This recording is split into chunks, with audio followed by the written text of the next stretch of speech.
fun. It's all about. It's all about.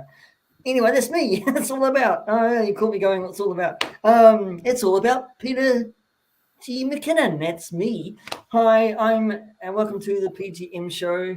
I've probably had so many coffees. And the keep on collecting. Matt, of course, and Andrew. Hey, Good day, everyone. Australia, you know where that is, everybody. Yeah, that's oh, that's my phone. There's that echo. Yeah, that's my phone. You can't stream twice on the same time.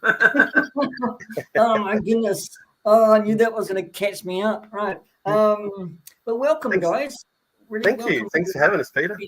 Yeah. You're my fourth, fifth, sixth guests on this channel. So, as you know, I've been interviewing toy collectors. Ooh, yeah. I just actually want to kick it off by saying, where do you guys hail from? That's an easy question. So, where do you guys hail from? Tell us all where you hail from in this. Beauty before age, Andrew. You're down there. Yeah, like I think last time when we did that chat with Gary B, I think you went off first, so I'll go first this time. Okay. All right. I live on the sunny central coast of New South Wales, which is probably about an hour and a half north of Sydney, and this is pretty much where this is where I have lived most of my life. That's probably about, that's probably all. G'day, Mr. B. Mr. B. You're getting good at this, Peter, aren't you now? All the the name flick, the conversation. Yeah, well done. All right, Andrew, your turn. Oh, yep. Well, Peter, I come from South Sydney, so southwest Sydney. So Matt's up the coast, right. And I'm about 2 hours the other way south. So I work down here in a suburb called Campbelltown, and I live about 25 minutes southwest from there. So yes, but sorry, Matt. We're probably about 2 hours away from each other. 2 hours away from each other, yeah. So that's the question I was going to ask you. How far apart are you? No. You see, when we first met back in 2000, I was working in a video shop, and I used to love working in video shops. And in came this guy. He'd knock off pretty early from where he was working and come in about 3 or something. And I come in about 6, like.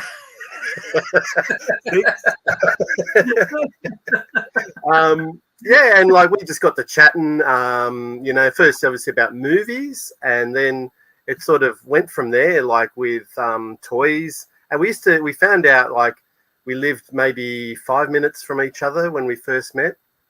But since then, over the years, I've moved back to the Central Coast. He's moved further away, and but it's a 22-year friendship, and we've just it goes from strength to strength. We contact each other pretty much every day, and know each other's dirty secrets and toy secrets. That is.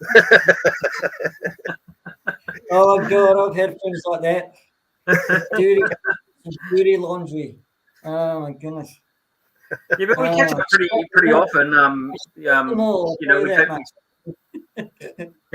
We catch up pretty often. We take turns. I'll go up to Matt's, and then he'll come down to my place. So, like this weekend, we've got a toy show on out at Penrith, which is west of Sydney, and so Matt will be coming down on Saturday night and staying, and so we can head off early in the morning and do our toy show. When did you get started in collecting retro lines and retro figures? When did you get started? Well, after you this time, Andrew. Well, but they weren't retro then. Well, that's a very good point. That's the thing. They weren't actually retro. We grew up in your time as well. I'm a 1970s baby. Come on. We're so old, Peter, that the toys we bought in our retro. I'm breaking down faster than the plastic. Oh, dear. Yeah, I suppose I started collecting. Well, say hello to a few of the people in the chat. Do you want to? Yeah, I haven't got my screen on. You'll have to. There's Darth Muzza. G'day, Darth Muzza. I wonder if he's going to the Collecticon on Sunday. Because so Darth Muzza, he lives like north of me. So yeah, we're not too far away from each other as well. Darth Muzza and I. Another Aussie. So you have a lot of toy shows, don't you? And that's how you meet up, isn't it? Yeah. We have quite a few. How many in that one? There's is it 4 a year, Matt? Yeah, it might be about 5 actually. Yeah, it's about 5 a year. That's just Collecticon. There's one in Canberra. There's also there's the Hurstville one, which isn't very big. So there's quite a few. I think Newcastle was trying to get one going as well. So that's a bit north where Muzza lives. Don't bother with the Hurstville one because the sellers that go there go to the big one anyway. So yeah. And Hurstville's sort of a funny place to get to in Sydney, doesn't it? It's sort of it's a bit difficult. Yeah, you don't have very many over there, Peter, over in New Zealand. We've got one coming up, but we don't have too many of big events. But we have one coming up called Armageddon, and that deals with a lot of action figures and a lot of people who have stalls like Zing.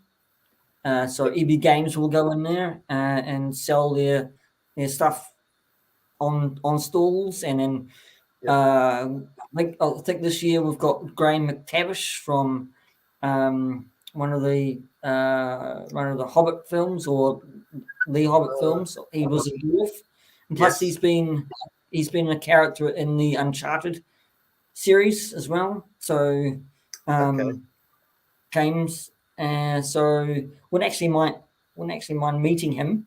You're gonna go? I'm probably going to go with a day pass. I'm not going to go for a weekend. It'll just cost too much. Yeah. I don't know what the tickets are like for meeting or getting autographs or anything like that with actors. I just don't know. They can be very, very pricey. Very, very pricey. Go to the one that Daniel went to. That was that Comic Con in Adelaide. I think he went to. Right. Or Supernova. Comic Con or Supernova in Adelaide. Right. If Daniel was around, he'd answer. More movies, wasn't it? I think there was more movies. Wasn't it? So it's similar, probably similar to yours. It's got toys. It has a lot of guests for signings and autographs. They're the same thing. Pictures and autographs. It's probably similar. Probably a lot of booths where they're promoting their product as well. It's probably similar to yours over in New Zealand. I don't know if I haven't been to any since before COVID. So I'm not really sure how they go these days, getting guests out from overseas. I think Dan was saying they had Michael Bain, from Aliens. Okay, all right, yeah. Yeah, remember him? Hicks from Aliens. He was there with his wife. Okay. So they flew over. So and what's his name? Flash Gordon. Sam Jones. He was there from Flash Gordon. I think Sean Bean was over there too. Actually, Sean Bean. Yeah. From he was Boromir. Yeah. So Boromir. That's it. I was going to go back to this question. Oh yes, sorry. What made you fall in love collecting retro? Oh, I thought you said with each other. God, that No. would be No. Let's keep it PGM. Right. We're just mates. It has to be my initials. It has to be PGM. Yeah. All up in the chat will be sexual innuendos galore, and we start. This is a PG show. P.G.M P.G.M show. What do you mean P.G.M? Mix that one in there. So yeah. What made you fall in love with retro collecting? Yeah. Hello, Miss Daddy. Well, I suppose it was just when, because it was sort of like I lost the toys when I was young, and then sort of like, and as I got into the workforce, I could afford to sort of buy them back. And there was like a collector's stores in Parramatta, which is in Sydney there. And we used to go like the Thursday night shopping, walk past, and I go, oh, look, they got a TARDIS there. It was the Dapol one, Matt. Oh, yes, yep. Yeah. And I bought it. And I think that was one of the first toys I bought, actually, that I, and I sat on my bed. And then I near my bed in my bedroom there, and I went, oh, I wonder if they could do the figures for that. And then it sort of started from there. And then basically when they brought out the 1995 Star Wars figures again, that sort of set me on the path of buying the things that I didn't have I lost as a kid. And then I got into not only just buying new ones, but I sort of like started buying all the ones that I lost as a kid. And so all the 70s toys that went to the tip, because that's what happens when you're in the 70s. You grow up and your parents go, well, you're too old for toys now, and the next you know they're gone. You go looking for them, and they've been cast out or thrown out or sold at a garage sale. And yeah, and sort of like, but then it becomes an addiction, right. But I looked up what collecting was, and it even goes back. Sigmund Freud even did a thing on collecting, and he said it stems from loss when you're young. Not he says loss of when you stems from loss as a child, not losing a child, but as a child. So losing your toys and then getting them back, and you sort of like you need this sense that that's just not enough, and you just keep going. And so that's what we've sort of both done, haven't we, Matt? It's just that's right. We've eventually gotten back. I think I'm missing one thing that I didn't have as a child, and that's from the Black Hole series, Disney's The Black Hole, and a robot from that, and then it just keeps on going. You just sort of like can never feel that you're always trying to get that feeling back as what you were as a child, that happiness of playing with those toys and being in that sort of like safe space, and you're sort of trying to get that back. But it just becomes a total addiction. Like any other addiction. Doesn't matter what it is. It's an addiction. And so this one's just made of plastic. Then again, so's meth, but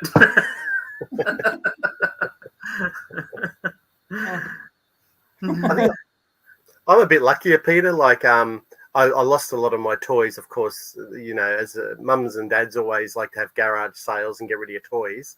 However, I think I'm lucky, whereas I got a lot of these Star Wars figures stayed. Some like our Ghostbusters, and so I'm just trying to look around. There's a bunch of other toys. Some Jurassic Park, and a lot of the vehicles from Star Wars we've kept. Were kept by my mum and dad, and then my mum and dad moved a lot when we were younger, and even when we all left home, mum and dad still continued to move, but they would drag these toys around and allow, I guess, the grandkids to start looking at them.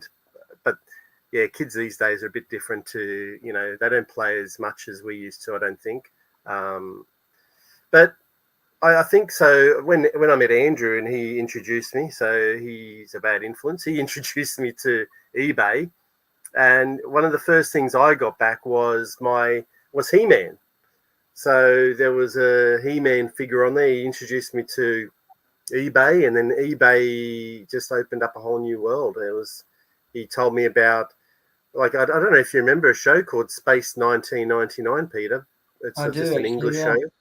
Yeah. So he told me about this 2.5-foot eagle from the show, and it just blew my mind. And I went, oh, I've got to get it. So I got He-Man first because it was affordable, but then shortly thereafter came this very, very big, expensive eagle from Space 1999. But yeah, it's just it's grown to a point, I guess, where I start to look at new toy lines now, and just things that I would have liked as a kid. I think if my mum and dad had bought them for me, I look at them now and go, oh, if my mum and dad had bought that, I would have loved it. So it's just, I think I haven't got all the things back from my childhood. There's a few things that I haven't got, but, they'll probably come in time. I'm always on the You see, I mean, I grew up as like probably you had, like in the 70s, 80s and 90s. I didn't really collect the stuff that you're collecting, or even Scott's collecting, or anybody else like Mark Shabby is collecting, or anybody like that. I was collecting Star Wars 3 3/4. Yep. So my toy collecting was on the sense of collecting now, like modern day stuff. I mean, I would look at a RoboCop NECA figure and grab it because that's nostalgic to me. It has that nice newness. It's probably I can't even pronounce the word. That nice newish smell. There we go. Newish smell. It's like sniffing this action figures and it's like, oh god, that looks good and feels great and smells fantastic. That's my plastic crack, Andrew. Well, they need to, because the new ones, they changed the paint. They had to take the lead out of the paint. But it's definitely, I noticed because when I was living back at home in the 90s there, and I had a cabinet next near my bed, and I was collecting all the Star Wars figures. And my father used to come in the room and he goes, bloody hell, what's that smell? And that was the smell of the plastic from the action figures. They were giving off like a toxic smell. And they actually, because they were painted with lead paint, those ones. And I think it was later on in the early 2000s that they actually stopped using lead paint on toys. And, they definitely did have an addictive smell. We're not going to kill our kids anymore with that smell. We'll just they don't get the toys, so they're safe. We'll just let them swallow little plastic things and let them choke to death. I don't know. I don't know if iPhones have a new smell, do they, Matt? When you rip them out, iPhones. Yeah, because that's all the kids are into now, and those iPhones, so they don't have a new smell when you open them up. So I'm just going to change my lighting. Do you have to turn your head to the left or the right? Which is your best profile? Which is your best side, Peter? My best profile is right, I think. Right. I have to look like Julio Iglesias used to. He always had a best side. It's crazy, isn't it? So Peter, what the picture you show of you being in the which film is it you're in? The picture you're showing on your channel. Which one? My logo. No. You show where you were in one of the Lord of the Rings films. Oh, okay. That's the Samwise Gamgee wedding. Yeah, but which film was it? That was the last one. That was that was the Return of the King. Yeah. Oh, okay. So that was probably the third to last scene of the film, because Samwise Gamgee gets married, of course, then he goes and what was it? He either says goodbye to Frodo, or does he? I think he says goodbye to Frodo first. I can't remember. I can't remember either. It's been I can't remember. But it's the last scene, so it's in there. It's there. So yeah. Okay. We'll have to watch it. In actual fact, I'm sending out Christmas presents with laminated prints of myself being signed by me. So okay, cool. So expect one in the mail for you guys. So yeah. Alrighty. So that's cool to be on a film, I reckon. It's a way of saying thank you for support. And I've actually got to say, guys, thank you very much. I should actually say that at the end, but I'm not going to. I'm going to say it now. Probably say yeah, because people think we're going. Thank you very much for your support. So I do appreciate your support. So that means so much. Yeah. Okay. Let's get back to this scheduled program. Before I forget my line of questioning, which I probably have already. That's all right. You're allowed. I have now, aren't I? By then, yeah. Okay. Wise, thanks, Miss Dottie. Yeah, thanks very much. Steady. Have I got that wrong? Oh, Ditty, sorry. That's all right. I mean, how long have you been collecting? You've been collecting a long time now, haven't you? I mean, since you were... Yeah, I don't know. I don't know if we've ever stopped, really. It's I guess, as you don't really collect as a kid, right? You just play. And then I guess there's a point where you stop playing through your teens. I was lucky enough to have two young brothers, and so by the young one, so maybe when he stopped playing, maybe around 9, 10, I was still early teens. Like I could have got into high school, I think, early, like year 7, year 8, and I was still probably playing with my brothers, probably secretly, like in a closet. But yeah, I wouldn't tell people at school because I still love toys. But then as the years went by in high school, I didn't really get toys. Then I got a job, and I was still going and getting toys at Toys R Us, and still going shopping for the odd toy, just not every weekend. So I never really stopped.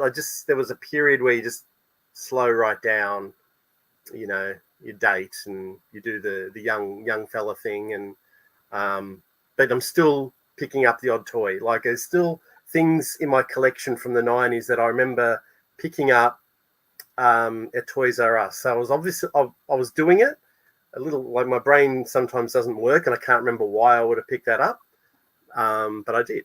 Like things like the Toy Biz superpowers, not the superpowers, the superheroes, like the Spider-Mans. I was picking them up on a regular basis through the 90s. I don't know why, but I just enjoyed picking up the Marvel stuff. And then of course from 2000, that's when it ramped right up from the year 2000. Like, you're a young adult, you're married, and I hadn't had kids at the time. And then, wow, you get an income, and I get all these toys again. So I never really stopped.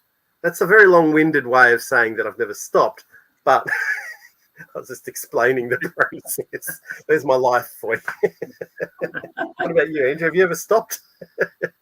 Yeah, I think I did a bit when I sort of like, remember I had that sort of year off between the two unis.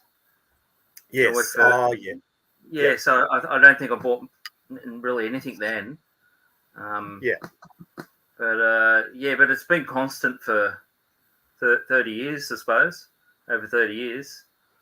And ever since sort of like, ever since sort of like starting work, and as I said, the Thursday night you go in and you go, oh yeah, you buy that. And because it wasn't just toys, it was watching science fiction films and things like that.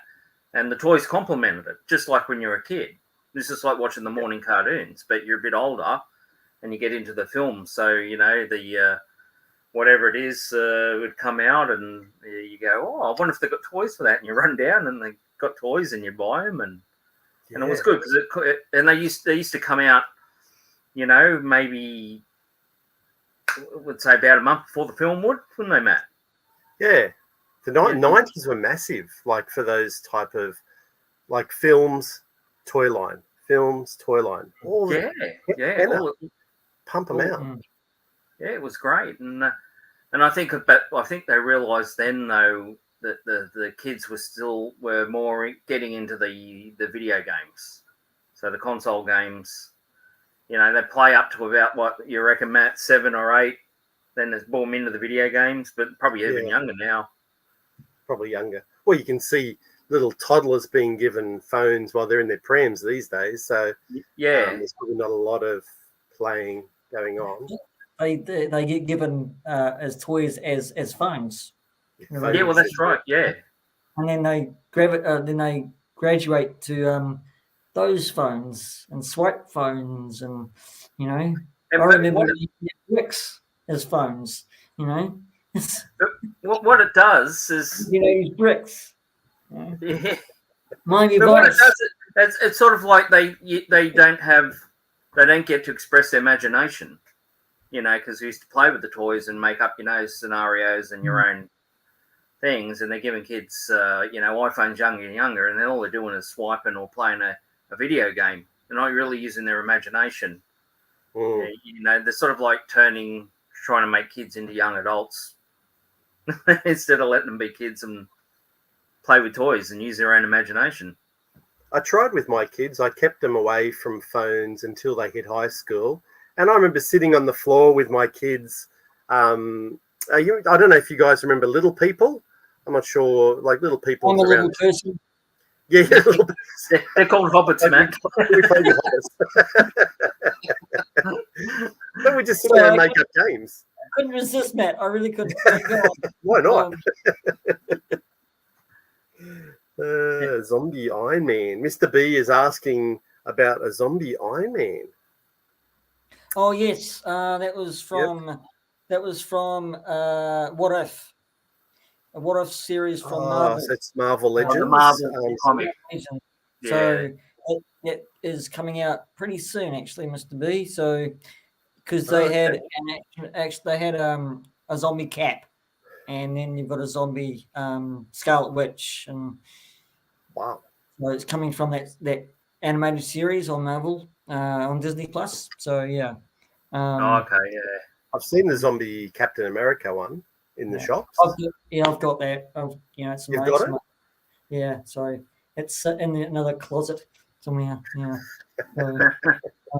Not collecting dust like a zombie would. But anyway. Well, Peter, you collect. We enjoyed you showing those Lord of the Rings figures. Oh, that hasn't finished, by the way. It's going to part 3, actually. They're the biggest scale ones, aren't they? They did. Yeah, I haven't got them with me. I had them beside me, but they're going to be not cleaned up because I accidentally broke one of their hands. It came off because I think they're like. Yeah, I think they're kind of like. Somebody said, I think it was Sci-Fi. He said, "Yep, is it Toy Biz? Old Toy Biz or old?" Yeah, Toy Biz ones. Yeah. And I've had them for a long time, so I haven't really played with them. And it was brittle, so I really have to glue that back on as delicately as I can. But I'm going to put them in warmest to hottest water just to loosen them up. Just so them up.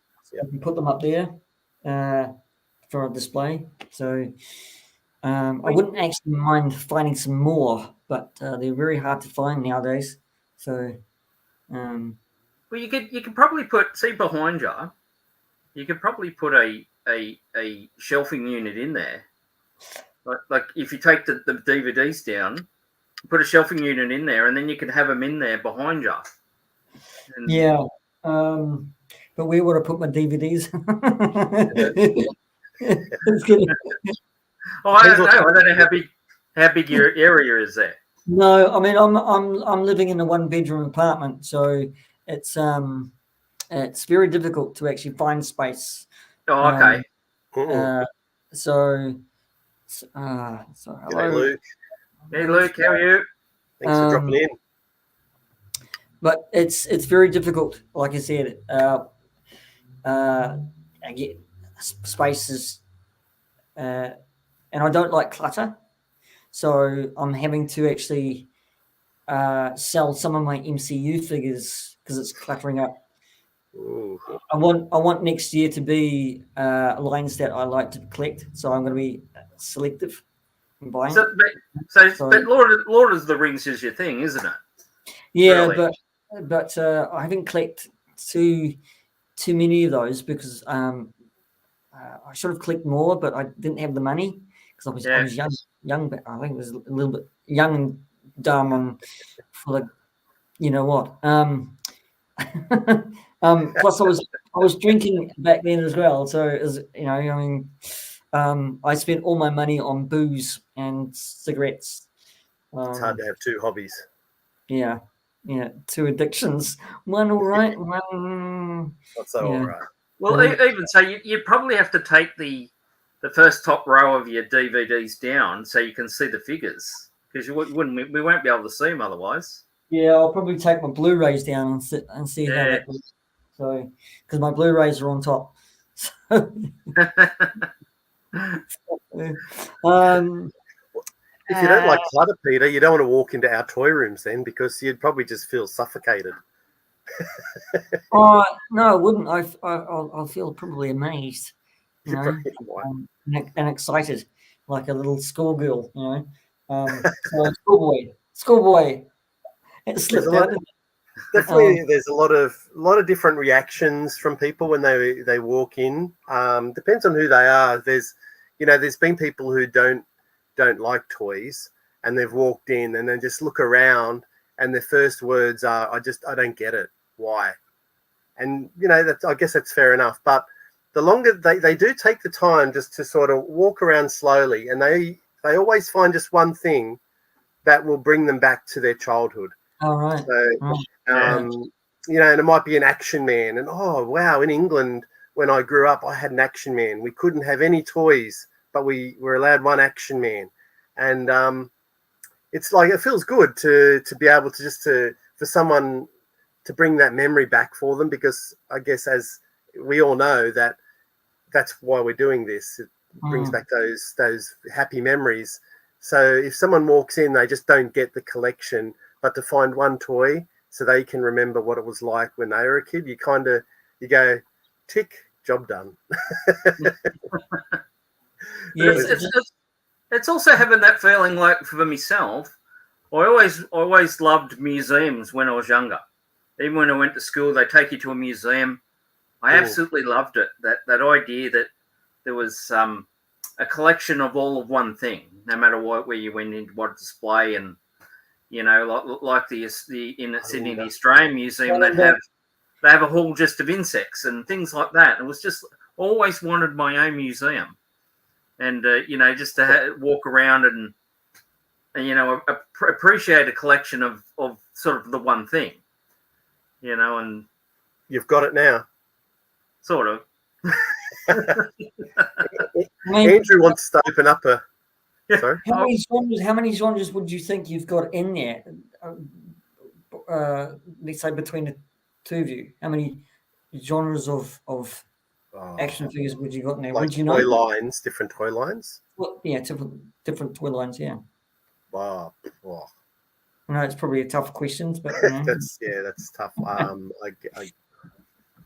see. All of them. Well, that's a good enough answer. That's a hard one, Peter. That's actually never been asked before. I would have to say, at a guesstimate, maybe 50. I wouldn't have a clue.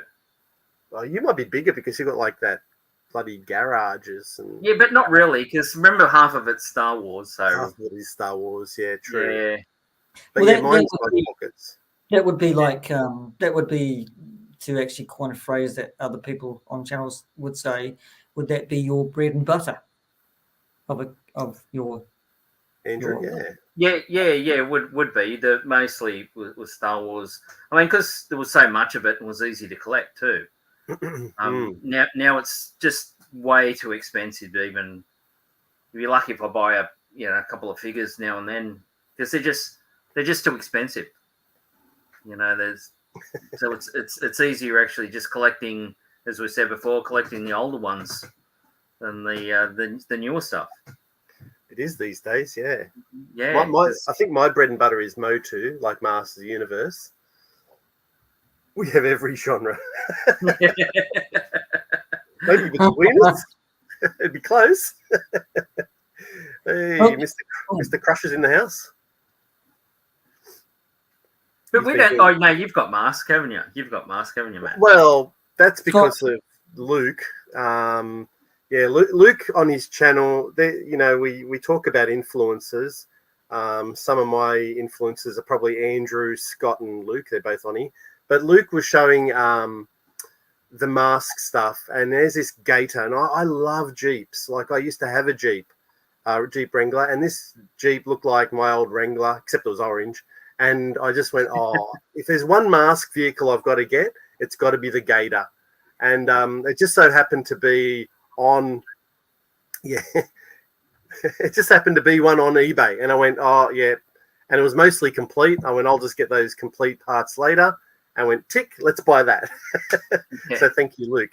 But I don't think I'll get any more Mask stuff. Yeah, although I haven't been tempted, I have looked. Yeah. If you come across it, so somebody's letting go, quite a few of them, you might pick them up. There's always someone at a toy show that's had enough of it, that's gotten into collecting and as an investment, and then realize that they don't want to do that anymore, and they end up picking up some good sort of collections. Yeah. Well, I think remember when Ryan came over in July and he bought that big bag of Mask stuff. Yeah, he bought a lot of Mask vehicles, yeah. Yes. Oh man, it must have been about 10, 15 vehicles and all like their drivers and accessories. And then you realise though with that, like you go, they come with all these accessories and and then you have to hunt them down. Especially if they're missing them. It's a bit of a nightmare, isn't it? It is, yeah. Oh, Luke just mentioned the Stinger, and I'll tell you what, I've seen Luke's video on that Stinger, and there's Phil. There you go, Phil. And that Stinger, I'll tell you what, like for a bit of a muscle car one, that looks awesome. Tempted again. See, I never got into Mask. I never. That was just I didn't really know about it, to be quite honest with you. I did know about it, but I didn't get into it. I can remember as far as back as I can. I think I can recollect I had an Action Man somewhere in my childhood, but no Mask. I don't know why that is, because I was a 70s, 80s, 90s kid. Why? Yeah, but that's because the figures are quite small, and we all our figures were 3 3/4, weren't they? Yeah. From the 70s, from the Micronauts to into the Buck Rogers, the Mego stuff. So they were either 3 3/4 or the big dolls. And then they bring out Masks with the cars, and then they go, hang on, the figure's only how big are they? About an inch? We might give them an extra inch, maybe 2 inches. About 2 inches? They're not very big. They're not very big. No, that's small toy syndrome, I think, the Mask figures. But scale's very important when they do toy lines. I mean, if you've like Star Wars, they've always kept that same scale. Yeah, I mean they brought out the 6-inch line, but that 3 3/4 line, they still do it, and so you can still get a new vehicle and put your original Star Wars figure in it. Yeah, well that's it. Like I think as kids, like even when mum and dads kind of knew that a lot of your toys were 3 3/4, they would have been G.I. Joe, Star Wars, even other lines like Buck Rogers, Battlestar Galactica, Lone Ranger, all 3 3/4. Small toy syndrome. I just made that up. I got small toy syndrome. Sorry, what was this? Thanks, Scott, for putting that one in there. Zing! Sorry. Go on, Matt. I think I reckon mum and dad have just gone mask. Oh no, they've got Transformers already, so screw that. We're not giving them any more toys from another line. So it all depended on your mum and dad, unless you specifically see them in the shops and go, oh, I've got to have the mask, mum. Then they might go. But I wasn't. Yeah, I don't think I was like that.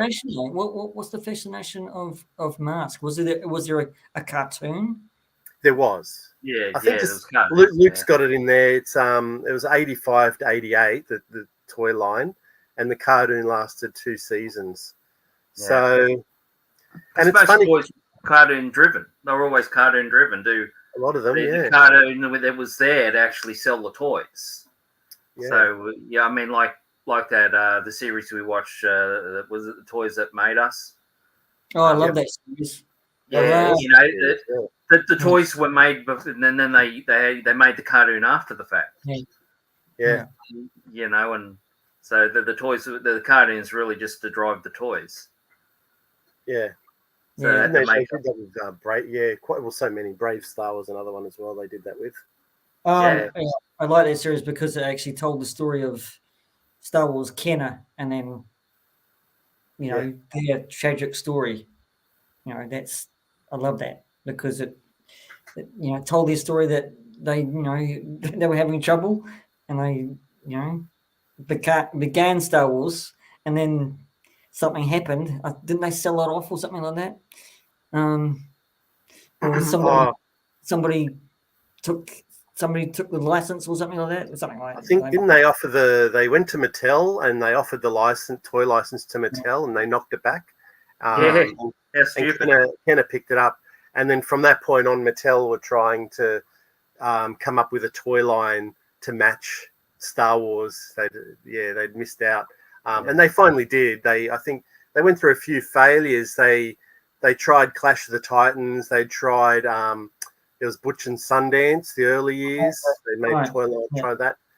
Finally, of course, they made Motu, which wasn't 3 3/4, but in '82. They finally struck it lucky with Motu. So they did get, and they made big money in that. Obviously, that's another toys that what was that show called? The Toys That Made Us. Toys That Made Us. Yeah, they only did 3 seasons of that. It's a shame. Yeah, it was a shame. They moved into the movies that made us. Hey, sorry. I just popped in. You probably see him on the screen. There we go. Hey, Si, how's it going? Oh, there's Si, yep. Is it morning? Glad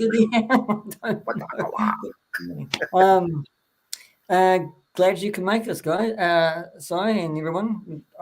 Just to actually say, yes, this is Matt and Andrew from Keep On Collecting.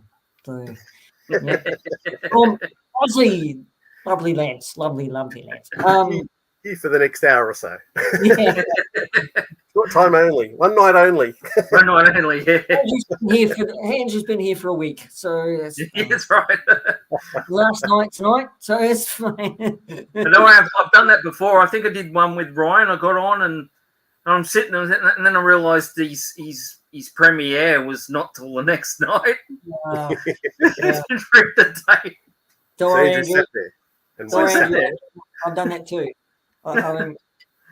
With Daniel, I thought it was going to be on that night, but it was on a different night. So I did a stream. So, I ended up talking to Daniel on the phone on stream. So that was quite novel. Well,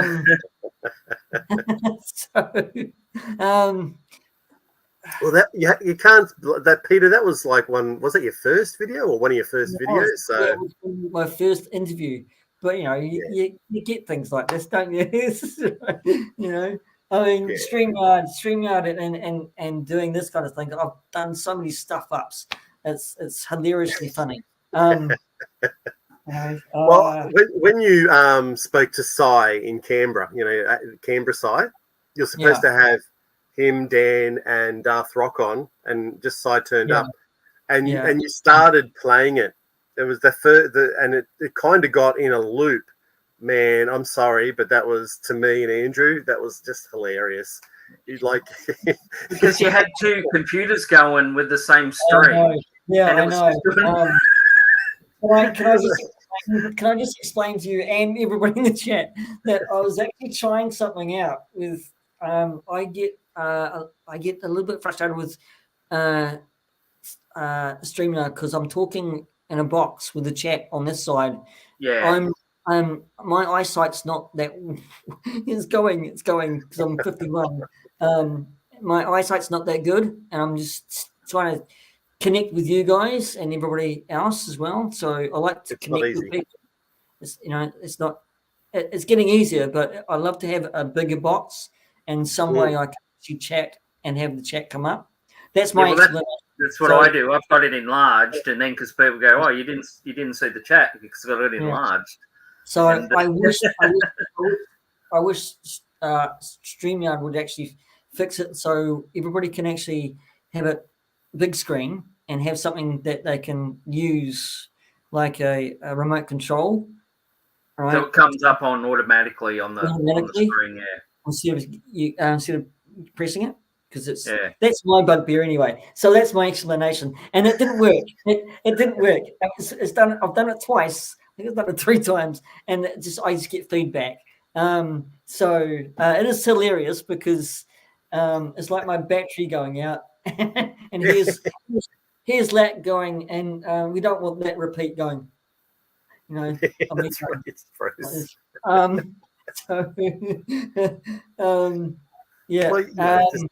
It's part of the fun of it all. It is part of the fun.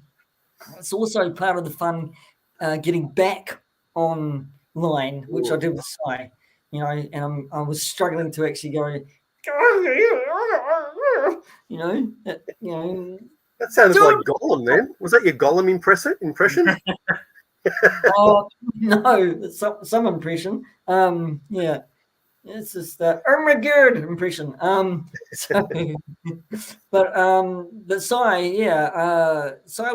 was good. Cy was really, really patient and really good. He was, unfortunately, you guys know about Daniel having a big storm in Adelaide. We heard it on the news and that too. Yeah. I saw the pictures on YouTube, just a small little clips. Just horrendous weather. So what did he say? How many lightning strikes were in a certain period? Like 4,000 lightning strikes in 2 hours or something in the area.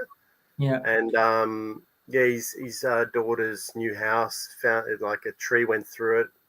So then they just there was communication blackout in the area, and of course that was the weekend of Comic-Con. So he went a little bit AWOL. People were like, first he dropped out of your show, and he wasn't taking calls because he couldn't, and then he went off and had some fun at Comic-Con, and finally got back to everyone on Monday, going, "I'm alive, everybody!" Like, he's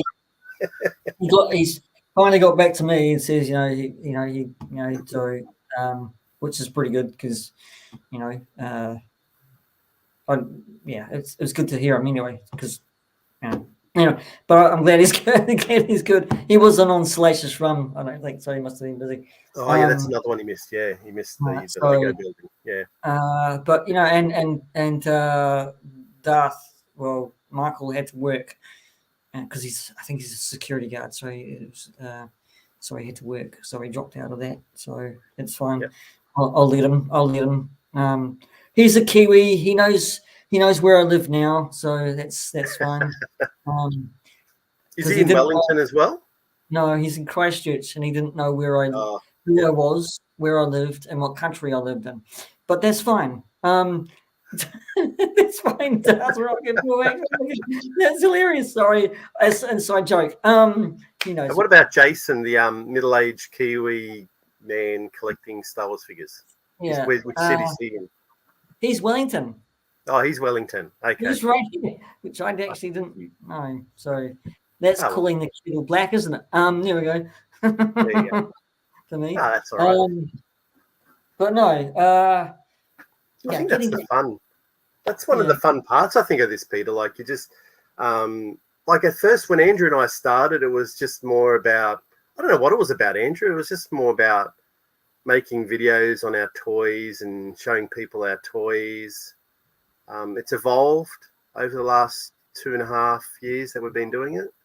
This year has been it's been an interesting year. Mainly, I guess, in regards to the channel is just the live streams. We've ventured out, and there's it's a big interesting world out there. Like all the guys in the UK and the USA. Now there's like New Zealand, and even like then you go, there's even guys in Australia that do this. And we at the end of last year we kind of ventured out, and we met up with Scott, and it's kind of just grown from there. So the last 12 months for us has just been it's been amazing, just meeting all these other people, just really realizing that we're in this little bubble like this with our toys, but now the world has just expanded. When we first started, we thought we could probably conquer the world. I know we're the only ones doing it, maybe. There's a lot of people in it now, aren't there? All these other people doing this, and it's really, I'm going to use the word amazing again, but it's just fantastic to meet all these other people doing it, like yourself, Pete, and like you're only just starting out. You've only been doing it maybe 2 months now. Yeah. So to sort of come along and to sort of start helping like the newbies out as well. I'm just ranting. I don't know, but like to help newbies out as well, like support people who are just coming into doing all the live streams and the YouTube channels. I love that fact too, that you can reach out to them and say, I really enjoy your channel. If you need anything, let us know, and we'll pop in and help you out. So it's been a great 12 months. I think the toy community is probably the best community. I think because it's so supportive and it's a huge community. I mean, you may think that we all talk to Shabby Geek and USR, right? But there's other toy communities out there, like the Retro Blasting, Tony out there who does, and Scuba Pete has their faction, let's say, but they're all connected. And with you and Scott and everyone else, we all, and I'll put me in here, being a newbie, have that bigger connection, and we all support each other, which is really good, and we all respect each other, which is that's what I take from it. We all have a laugh, which is good, but we will respect each other, Absolutely. and we all respect each other's collecting styles and collecting.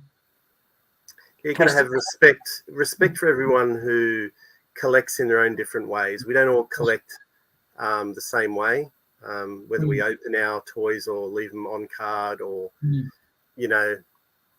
just have it. If you want to, I've seen collections where they're just all over the place. So your Ghostbusters are mixed in with Thundercats, but it's just what they want to do because or just all skeletons or something. Like, I think there's that respect for each other as well that we've learned with dealing with other people. My only sadness, it's not really sad, it's stupid, but I wish everyone was closer. I would love to catch up with the guys in the UK and have a beer with them, or the guys in the US, or Phil in Japan. I just wish the world was closer so we could all just hang out and like a YouTube conference type of thing.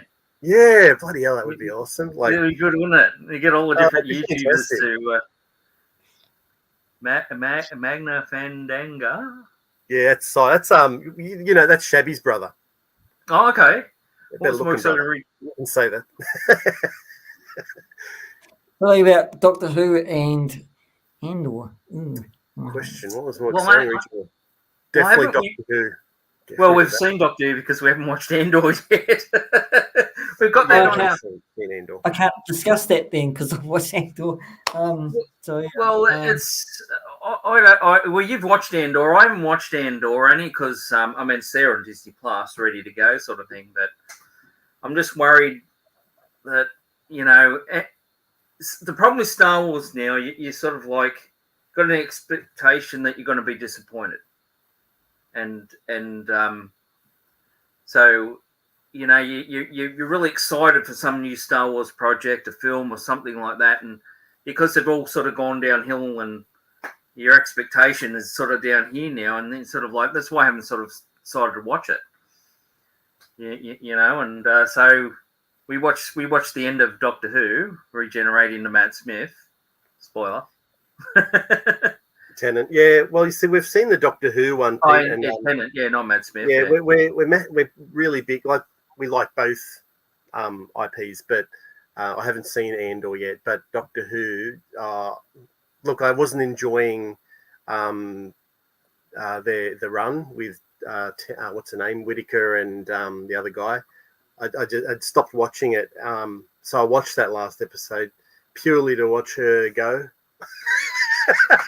I couldn't stand her. I really just couldn't stand her. So I was so glad. If I was going to cry over some TV episode, I would have cried tears of joy to see her go. And just start it's going to be just a whole new era with, with Russell and Tennant, and then I don't know the new guy's name, but it's just exciting again, like for this 60th year. For me. Yeah. I was a big Doctor Who. Doctor Who? Doctor Who. Hugh. Is that an accent? Calling Doctor Who. Sorry. I don't know where that came from. Doctor Who. I was a Peter Davison fan back in the day. Oh yeah, me too. But I don't watch it anymore. I don't know. I just fell out of love with it. I think. Yep. Fair enough. When did you fall out of love with it? Probably, maybe before David Tennant. So I did watch a couple of David Tennants. It was Eccleston. I didn't like Eccleston that much. He wasn't in it very long. Just one season. And I didn't like the movie one. The 50th anniversary movie? Yeah. With Matt Smith. No, not with Matt Smith, but before that. They had a movie. I forgot the actual movie, with McGann. Yeah. Okay, 96. Yeah, there was sort of stuff with that one because the American mob, was it CBS that bought it at the time? I can't remember who in America had bought Doctor Who. Had bought it.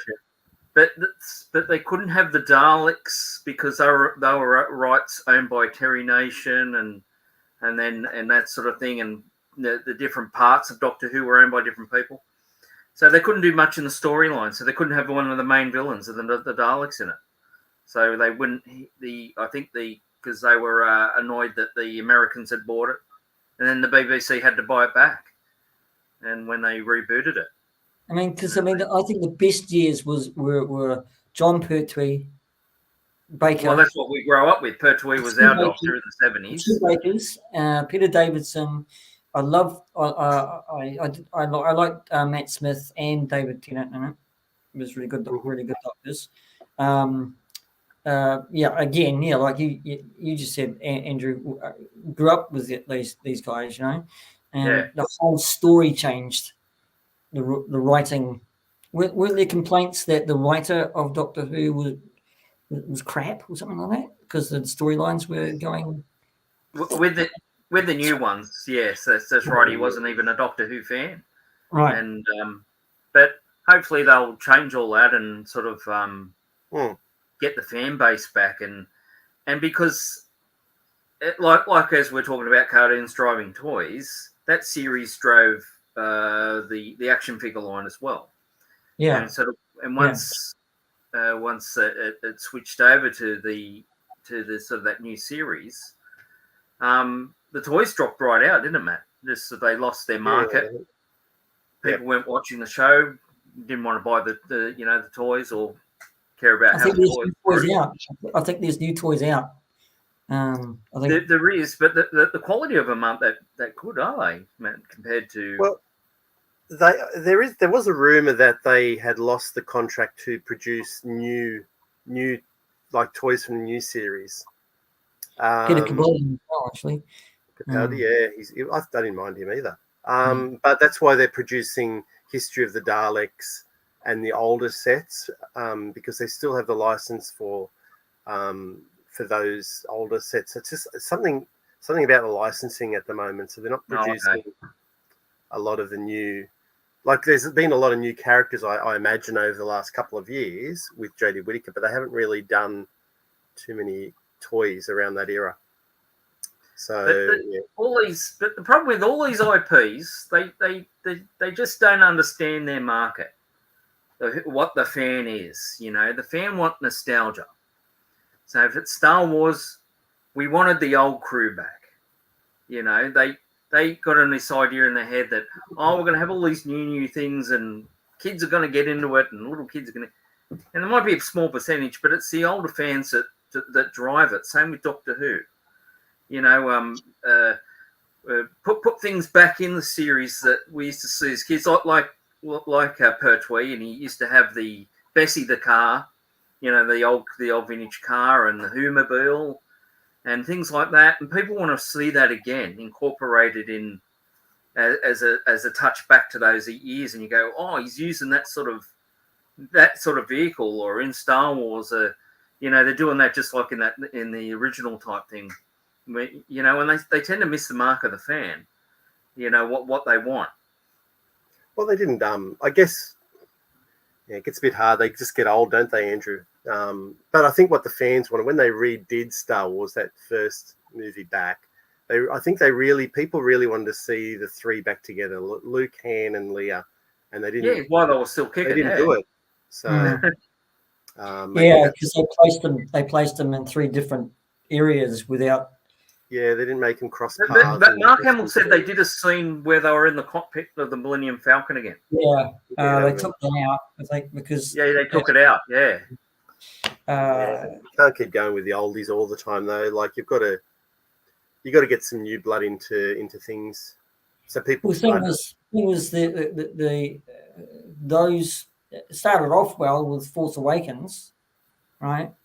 But once Rian Johnson got his hands on it, he wanted to go his own way, because he said in an interview early on in his days that he makes movies about either you hate it or you like it, right?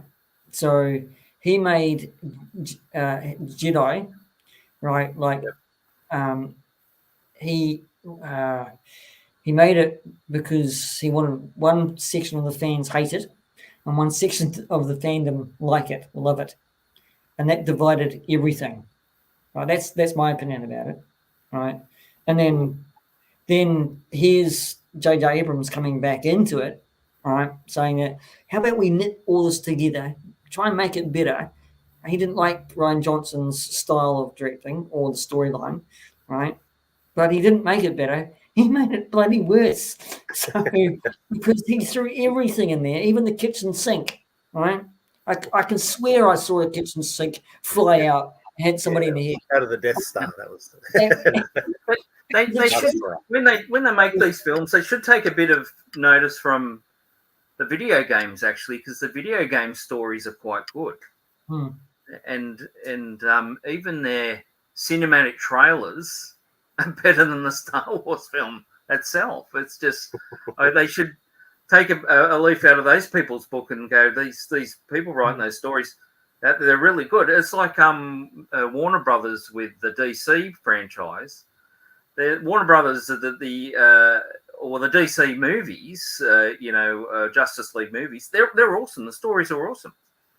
But when they can sort of take it to the films, they aren't sort of using those stories. They're sort of making up this wishy-washy type of story. That's why Zaslav came into it, and he axed quite a lot. because everybody was spending so much money. So he was probably right to do that. But there was upheaval with the Batgirl film being axed because that was the first to go, right? And that had already wrapped almost, right? So they did a funeral viewing of that with all the actors and cast and crew. So you'll never see that again. But now that James Gunn has jumped into the role of Kevin Feige, like guy who does that kind of stuff, like the producing and everything else, and with a friend of his, hopefully they can knit back the DCU. Now it's called not the DCEU, it's called the DCU, like the MCU. Catch that? Yeah. Good on you, James Gunn. And that means they can knit and weave a better DCU presentation because James Gunn's on board, right? He hits it out of the park. He hit the Peacemaker out of the park with that series, and he can just continue with that and just make it better, right? He can bring back the financial difficulties that Warner Brothers had, right, and make that better also with the money side, because that was a problem, okay? Because you don't see that in MCU that much. You don't, right? They've had hit and misses for the MCU. Well, it's like the DC ones. People want Superman. Bring back Superman, and they want Superman. They want to see him beating the crap out of people for about 2 hours. Yeah, that's what they want. They want to see Batman. They want to see their characters that they love on the screen, and not these people going, we've got the universe here, but now we'll put this character in and have a film of that, or a film of this one, and all the main ones, they're sort of pushed to the side. It's like they don't want to make money. Well, the thing is that going back to Star Wars dramas, and right, it looks to me, and it looks to me that Kathleen Kennedy is on her way out, right? Because Bob Iger is back, yes, for Disney, because Bob Chapek has now been fired because he was just sackling the money and financially, right, and tanking the whole thing. So hopefully Bob Iger's a bit of a friend of Kathleen Kennedy's, but she might be on the way out anyway. Right, her contract might be up. She's not a Star Wars fan. She's an Indiana Jones fan. That's where she started with Indiana Jones. And with Spielberg. She didn't start with Star Wars, right? Jon Favreau and Dave Filoni. Well, let's say Dave Filoni started with Star Wars, so they might take the reins. But there's one other problem. There has been growing concerns over the years that where are the new movies, Star Wars movies? It's always been TV at the moment. So they need to bring back. They need to bring back the films, but not Skywalker saga, right? Nothing to do with that. A new story, please. I mean, I put my hands up for that as well, right? But the thing is that Dave Filoni and Jon Favreau, plus with Tony Gilroy, are knitting all the pieces, all the puzzles, to finish off Luke Skywalker's saga. You can actually see that happening with the Mandalorian, with the with the Rebels. You can just see it, and that's the good thing, right? Because we're getting quality. They should do a show on the Jawas, Peter. The Jawas they're the bomb, man. Tika could actually do I've loved those Jawas since day one. But they should do the Jawas like a reality TV show, like Porn Stars or something, like where people bringing in their stuff to flog the Jawas. They're going, you kitty, you, don't be 10. Housewives of Jawaville. So yeah, nobody knows. Indiana Jones, Peter. Will you get the new figures that Hasbro are doing? Yeah, I will. Yeah, I mean, I was salivating. I was drooling. So you'll get the 6-inch and the retro one? Probably the retro one. Yeah, 3 3/4 one, yeah. Mind you, the crotch piece on the retro why did I do that with my hand? Sorry about that, guys. It's supposed to be PGM. I'm not doing a Michael Jackson impersonation either, guys. But I think Mike was saying the crotch piece on the 3 3/4 retro really looks really weird. I don't know why. I don't know what it is. Okay. It's okay. I haven't noticed that. I have to have a closer look because when those, the new Star Trek figures have come out too, there's been some reviews, and the crutch piece in those figures as well is a bit dodgy. They're not as good as the original crutch pieces, I guess, from Playmates. And I guess Kenner made the original Indiana Jones. But they look good. We've got them in store here. A bit pricey, but they look good. You've got them in New Zealand. Yeah, I got them here in New Zealand in Toy World, but really pricey. Yeah, sorry. Okay. But we haven't. I'm looking for Khan. It's the only figure I want. Khan and. You just want Khan. Well, actually, I don't have Khan from the original Playmates line. What's going on there? Yeah, man, I'm going to have to hunt one down on Sunday. Yeah. Can't hunt. Get that Playmates Khan going on. Where are you, Ricardo? Where are you? Yeah, that's my bad impersonation of Ricardo Montalban. Sorry about that. Was that your impersonation of Ricardo? Was it? Yeah. sounds like Ricardo off Here's Lucy or something. Lucy. Oh, so yeah. Hey, he's sci-fi. He's here. Hey, sci-fi. We're talking about crutches, yeah. Yeah. Crutches, yeah. Just don't make crutches like they used to. Yeah, they're more like the old Mego ones, aren't they, Matt? Sorry, what's the question? The crutches. The crutches. Yeah, that's all right. Yeah, they do look a bit like them. Yeah, my brain just went south for a moment. Sorry. Okay. Yeah, they do. Yeah. What's Scott saying? Have you guys seen the Stan Solo Indiana Jones? Oh, who did a video on that recently? Was it Retro Blasting? Never seen that video yet. No, we haven't. I've been meaning to get onto it with you, Andrew. Yeah, I think Retro Blasting did a video on the new Stan Solo Marion. She's in a wedding dress. Yeah, so I'm just looking around here. So because they did so Hasbro back in 2008 did a bunch of Indiana Jones figures, and they did release they did the main line for a few years, but then for a special Comic Con, like might have been San Diego Comic Con, 4 years later in 2012 or something, they released a bunch of figures, and Marion with the wedding dress was in that. The Nazi and all that sort of thing, wasn't it? The big mechanic. They released the mechanic in there. Tote. They released Marion with a wedding dress. There might have been two more in there as well. And they're so hard to get. If you want one of those figures released that's from that San Diego Comic Con in 2012 or 13, you're looking at $200-$300, maybe more, to get one of these. You're talking about that set, that 3 3/4 set. Yeah, from 2008, they did a whole lot. Yeah, I missed out on those. Buying those, they were in a comic store, on a wall, and I missed out on those, which was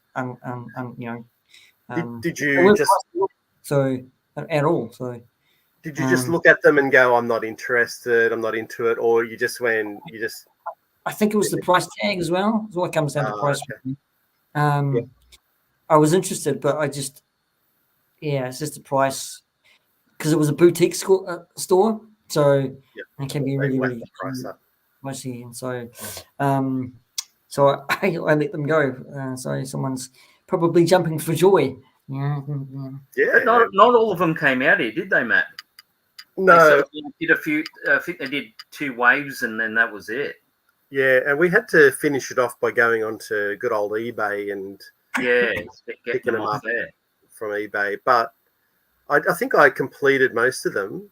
there was like special packs. Like there was the single figures, then there was packs. Like, you know, there might have been a couple of German soldiers in another one pack, and then there was Marion and a Wasn't he a truck? Oh, he's off. Wasn't there a truck? What was that? Sorry, Peter? Wasn't there a truck to go with? Yeah. There was a few vehicles. There was the jungle cutter, which was from that last movie. And there was cutting through the jungle, and then they made the truck from Raiders of the Lost Ark, and they made a Jeep one as well. So there was 3 vehicles. There you go. Is he bringing them out? Bring them out. Bring them out. So we got there's the troop car. Yeah, troop car. Yep. That one. Yeah. That's pretty cool. Yeah, they're pretty cool. The boxes were pretty good too back then. They had sort of like this 3D that it slipped out. Oh, it was raised. It was raised. Yeah. So that's it on the back. Switch the screens. We're in triangular mode. Now my big head is just sitting there. There we go. It fits in nicely there. Look now. Yeah, look at that. Yeah. And you fit your head. Oh my God! What am I doing? What am I doing? Just on the side, Peter. On the side, I think there's the different selections of. Oh, you're working out the camera. I'll get some more. Oh, that's better. God. Oh, damn. Oh, that's better. That's fine. That's better. Oh, it's I haven't quite.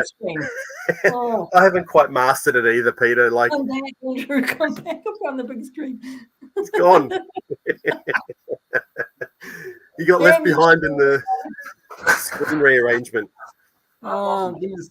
Andrew does this all the time. If you go and watch a collector's pack, he'll wander off in the middle of a discussion and grab an action figure. There's the what's that? The cargo truck. Yeah, the cargo truck. Yep. And this was the first version actually. The second version. No, it's gone to me. Yeah, it's gone to you. No, it's not working. And we're back. Doesn't matter. The second version actually had a soft the cloth. Had a cloth canopy. I think that goes for quite a bit of money. That one. There might have been a Comic-Con special. That one, wasn't it? The cloth canopy one. I don't know. There is rumours though, Andrew, that it actually was the first one to come out when the cloth cape, and it was too expensive to keep making it, so they reverted. Oh, so they would have been better because you could roll it up like they did. Yeah. They actually did sort of thing. But and then they did the other one is this cane cutter, jungle cutter. Jungle cutter, yeah, that's what I was saying to Peter. Yeah. Did you know that they actually made this toy and told them actually they had to put it in the film because they made the toy. So that's why they have the scene of them actually going through the jungle, because it makes serves no purpose other, really, even having it in the film. Crystal Skull, wasn't it? That was on Crystal Skull, wasn't it? Crystal Skull, yeah. So there's a jungle cutter there. There was even an old, you know how in the old days, in the 80s, how you could mail away, you'd have a mail away figure. There was even a mail away figure that you could get, which was just one of the Crystal Skull aliens on a throne. And I sent that away. That's still quite common on eBay. They're not too expensive on eBay. But yeah, I remember doing it. Like I was getting all the bits together, just like a 10-year-old, and getting them in an envelope and sending it off. And I've got my alien. Bloody idiot. I think that's why we do it, isn't it? Because it's transparent, Matt. You know, probably just hold up a piece of glue. Put a head on. That's why we do it. It's just a bit of fun, isn't it? It's just But it's something like this that gets you.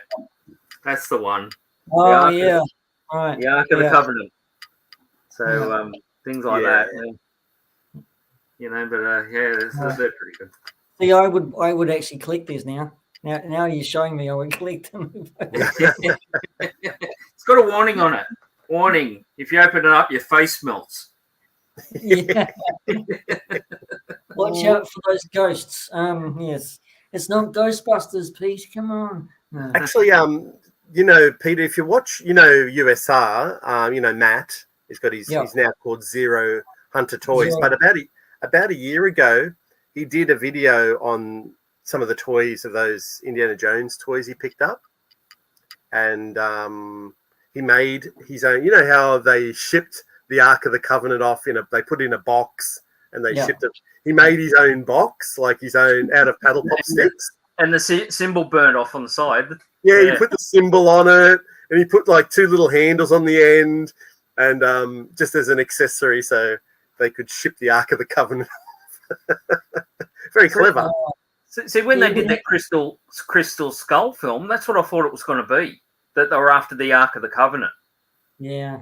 From the warehouse, because it was set during the Cold War, and it would have been good if the Russians actually knew that was the ultimate weapon that they could use against the Americans was the Ark of the Covenant. That would have been a better story than a bloody crystal skull and aliens. Blame that on George Lucas there, Andrew. Blame that on George Lucas. That was his idea. Yeah. That's why Steven Spielberg didn't like to actually direct that film. He didn't want it in there, actually, did he? He didn't want the alien things in there. He said it was stupid. He had a big discussion with George Lucas saying, this is not a good idea. Because I remember watching it at the cinemas, and when Harrison Ford goes, "Where did it go? Space?" And I go, "That's it. I'm out of here." Yeah. I'm done.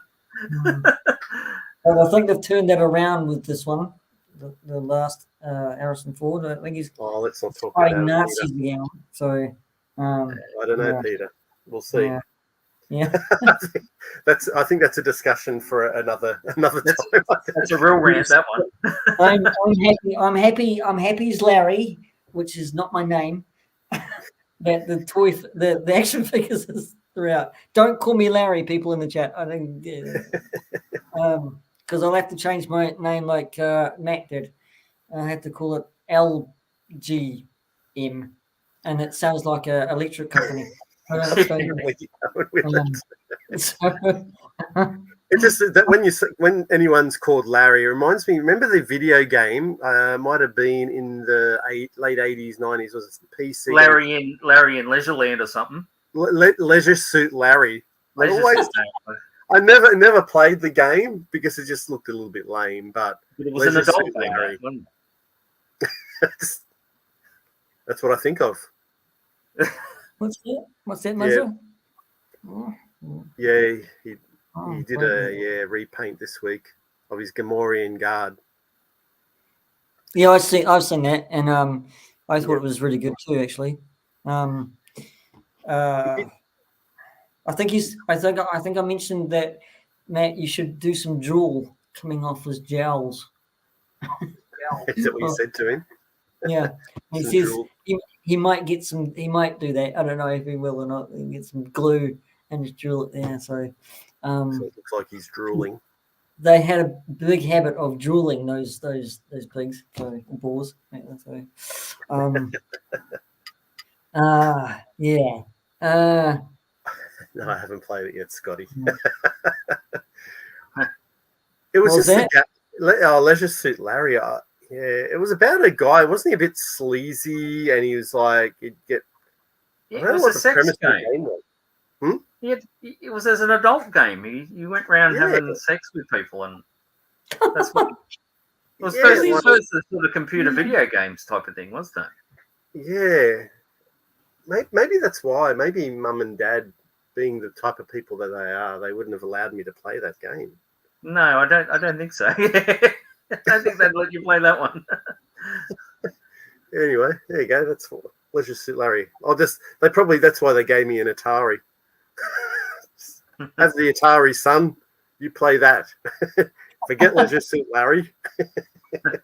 Yeah, do a Tiz, and Spectrum.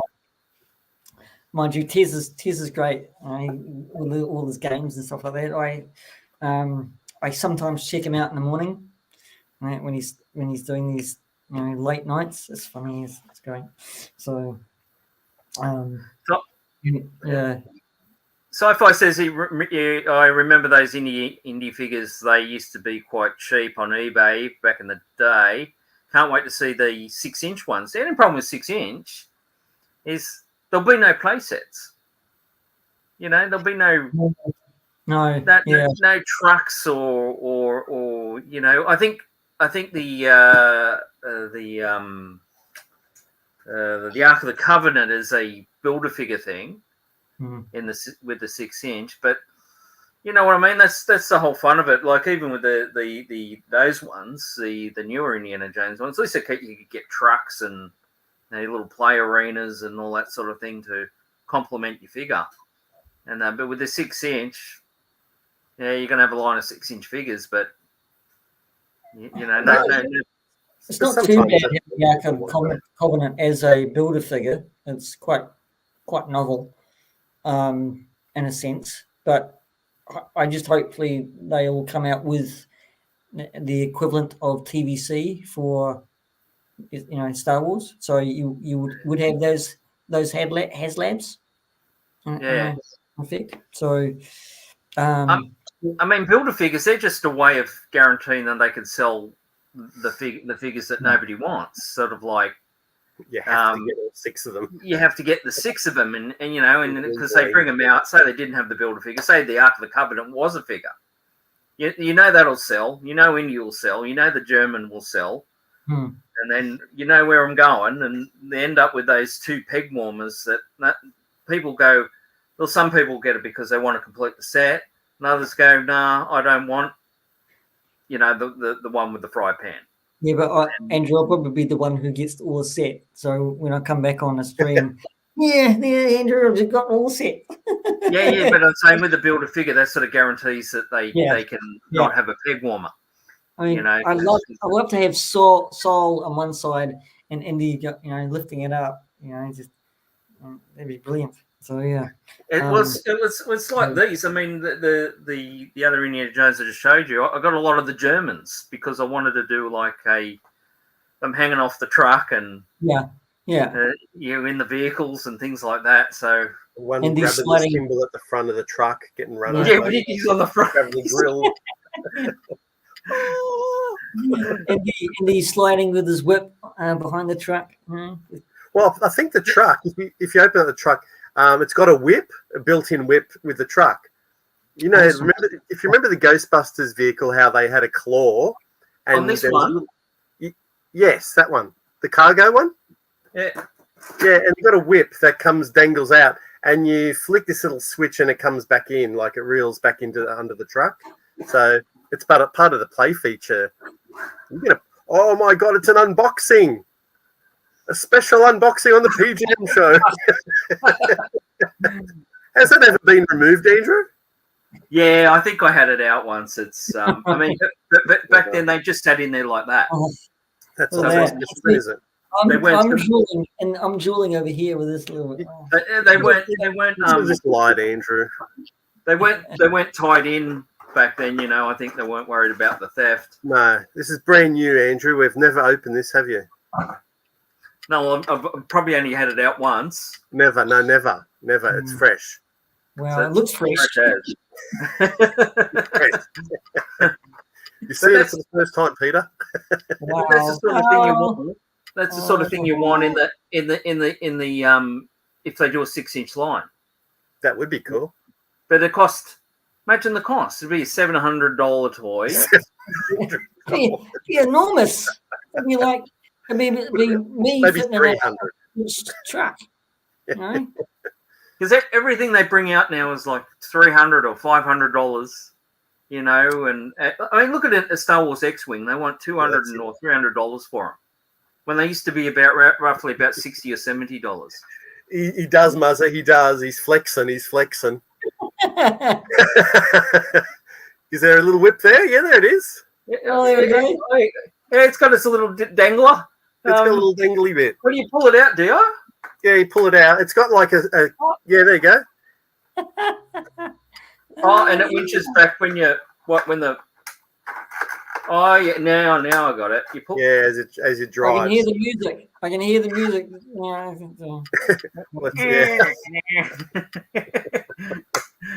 Yeah, and it. Oh, what am I doing? Come on, there we go. Just remember the old Ghostbusters Ecto 1, Andrew. Ecto 1. It's similar to that.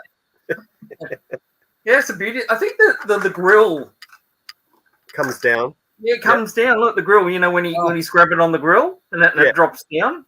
That's pretty cool. That. Yeah, it's pretty cool. I love it. Yeah. But yeah, they would make a HasLab of it for sure. See, that's the hard canopy one. So yeah, and then if they make a HasLab, they've got to price it right. So they won't, but they have to price it right. When they first announced, Peter, they first announced the Eternia playset for Master Universe. Andrew and I were so excited because obviously to get one from vintage is just so expensive these days. Like you're looking up above like $5,000 for a toy. And so when they announced it, we're just like, oh, this is fantastic. We're going to get one out in Australia. They're going to hopefully do retail. And then, it was just, it was, Mattel, whatever they do, creations. And, you got to put your $550 in. But in the end, I think we worked out with postage, it was going to be over about $1,200 to get it to Australia. Yeah, so wow. And, this time of the year, like, it's not really good timing before Christmas, for Americans as well, and maybe after, maybe February, and make it, if you're not going to do it for another couple of years, like, why not have it run longer than just a month? Like, why not run it after the new year? That was a problem. They only lasted a month. Yeah, I don't understand why they do things like that. Well, that's right. Why don't they just make them to order? As in, okay, they've got their allotted amount. Just let it go. If people want to order one, order one. Why limit it to so much of a run and then the scalpers get into it and all that sort of thing. There's got to be an answer to that though, with the people doing that. If they made it to order, because that means that is it more man hours to actually do? Yeah, but they're going to make it. It's going to take another year or two to be. It's going to be 18 months. It's 2024 it comes out, isn't it? So they got all that time to go. Okay, we got say a year or whatever. We'll have the order for how many, whatever, and then they stop the order and just do the run, just pump them out. Because they'll build the mold. Yeah, that's it. There's a 3D build mold anyway. Because remember, Pixel Dan went to visit the Mattel factory, and a lot of it is 3D printed. Yeah. Oh, okay. Yeah. Okay. Well, it's easy to the prototypes work.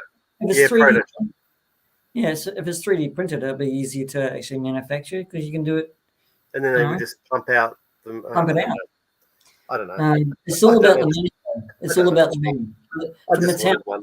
Money. So if they can get the big, and plus it backed, right? It went through. So it majorly went through, other than the HasLab. What was it? Ghost Rider didn't back. Oh yes, yeah. Right. So Mattel won that back over in the HasLab and Marvel Legends.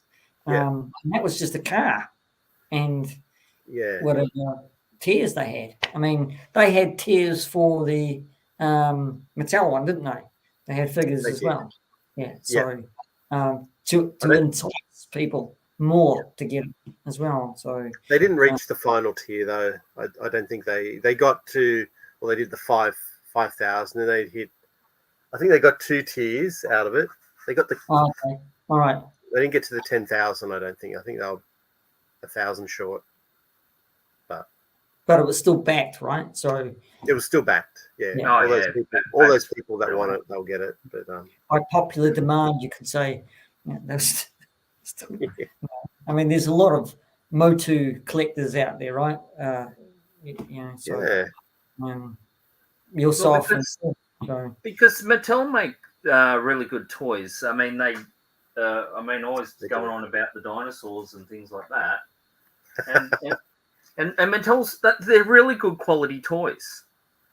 And it's a shame they pump out all these out, the dinosaurs all the time. And I just don't understand why they don't. But then again, as I said before, saying to Matt, I noticed that they're made in Vietnam now. The dinosaurs are coming out, so they're getting that. They're able to get it out of the country and into distribution.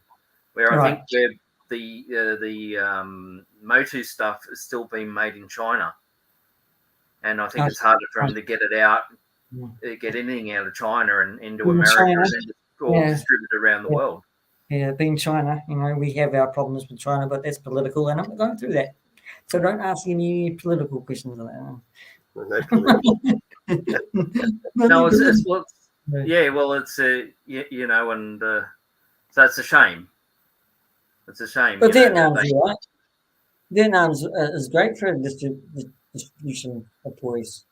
It's probably one. Yeah, well, obviously they can get the product out of there. I mean, they used to make them in Taiwan and all these sort of other countries.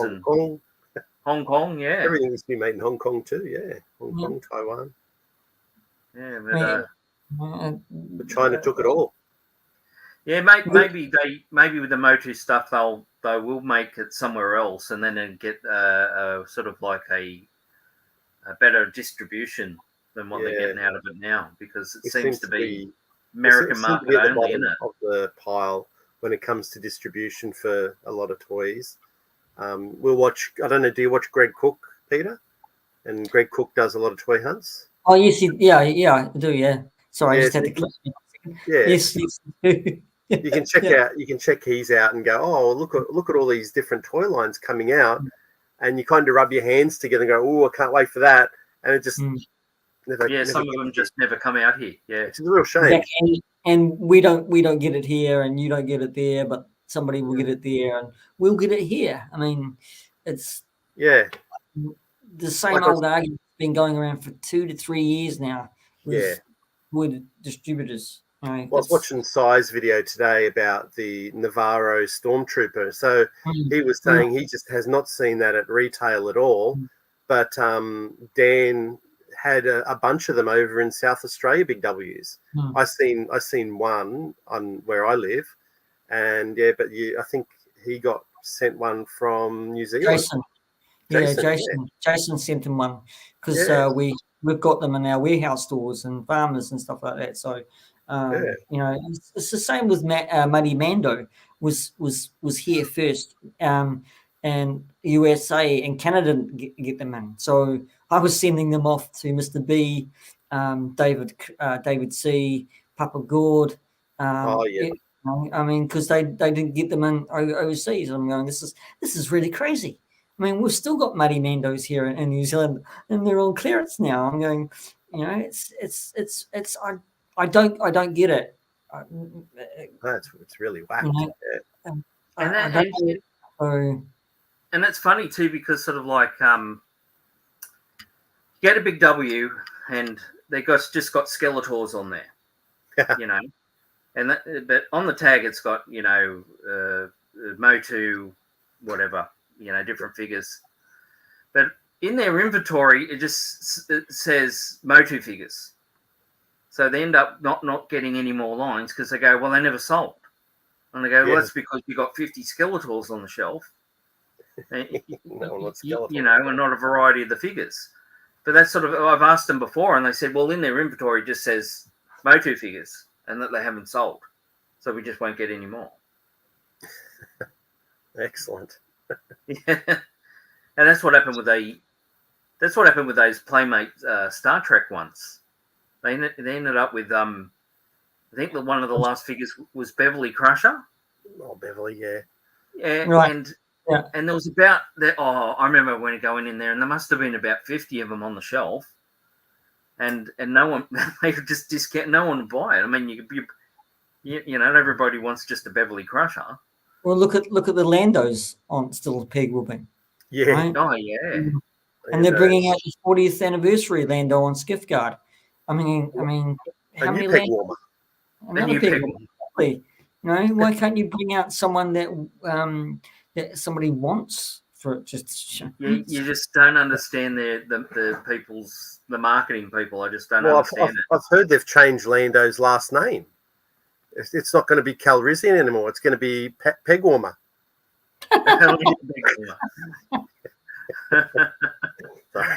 Lando Peg Warmer.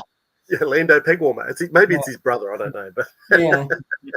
So it's a bad dad joke. Brother. That one. It's a strange brother called Peg Warmer. Well, here's a Star Wars figure they won't make anymore. Can you guess what it is? Anyone? Yep. In the chat, even. What Star Wars figure do you think they won't make anymore? Come on, Peter. You know. I've heard this too, actually. Because somebody Anyone was in the saying, chat? Is it an alien, something like that? Is it? It's not an alien. It's a No. human from the first movie. Is Sci-Fi still on there? He might know. What Star Wars figure they won't make anymore? They refuse to. Is it Han? No, it's from Return of the Jedi. Oh, it's not Wicked, is it? because he did Willow. That's why. It's not Warwick. Oh, please don't let it be poor old Warwick. All right, I'll put you out of your misery. Put us out of our misery. I know what it is, but put them out of their misery. You know, because I put them out everything. So and that's Jabba. that's Slave Leia. Oh. Hasbro refuses to make any more of these. Yeah, because of the name. Because of the name. Because of the name. And then she was on the chain and all that sort of thing, and you know, change it to Bondage Leia. That's it. There you go, Bondage Leia. That's it. Change the name. add a chain accessory around her neck and her arms. Bondage Leia. You can't call it. Do we want to see what's underneath? Plastic.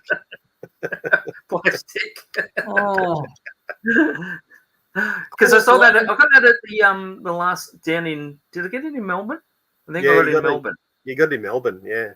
Yeah, it was cheap too. It was only a few dollars, and I went, "Oh, I'll get $2 or $3," and I went, "Oh, I'll get that." Bikini layer. Pardon? Bikini layer. You know? Bikini.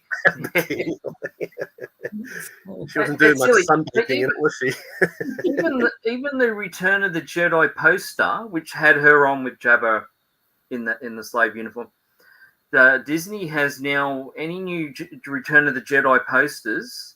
They've removed her, and they've removed her, and they've put Leia back in, but in the Hoth outfit, which wasn't even in that film. That's right. Yeah, when they put her in an Endor outfit or something. Yeah, it's crazy, isn't it? I just caught Mr. B's. He probably, you know, so many Landos. Yeah. Yeah, it's a bit of a shame that because I missed out on bondage slave bikini layer. I really want that figure though to be, you know, upgraded, but it's not now, is it? Because 6-inch version you were after, or 3 3/4? Both. I would have them both. You know? Yeah, so well, I've got plenty of. They did plenty of 3 3/4 ones. Sorry, Andrew. They did plenty of 3 3/4 ones of Princess Leia in the slave outfit, and with the clip-on chain. With a bondage outfit. I think they did a 6-inch too, but the face wasn't that well. But that's the 6-inch. Oh, is it? Okay, all right. Yeah. Yeah. Hutt Slayer. What's a Hutt Slayer? Is that what they call her now? Hutt Slayer? Hutt Slayer. Because it's got Leia in it. Oh, because she killed. Nearly missed out. Yeah, I know. I'm being stupid. Yeah, because her name's Leia, so it's Hutt Slayer. Hutt Slayer. Sorry, it's lucky you missed out the S sigh. No. I'm really bad at cracking dad jokes. They're just so bad. That's all right. What happens when you have kids? You try and make them laugh, and you crack too many dad jokes. So do you have vintage stuff, or is it just the newer stuff? No, I've got vintage stuff. No, Sai. Oh, sorry. Sci-fi.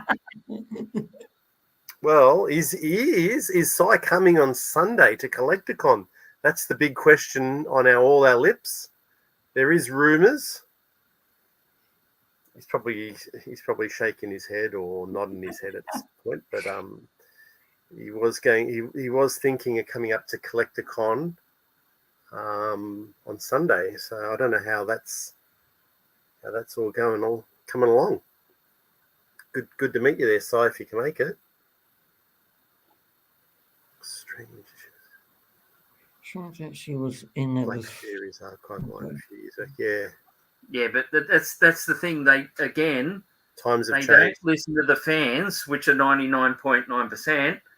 They listen to the 0.1%. You go, I find that offensive, and so we go, no worries. We'll just get rid of it. That's the thing.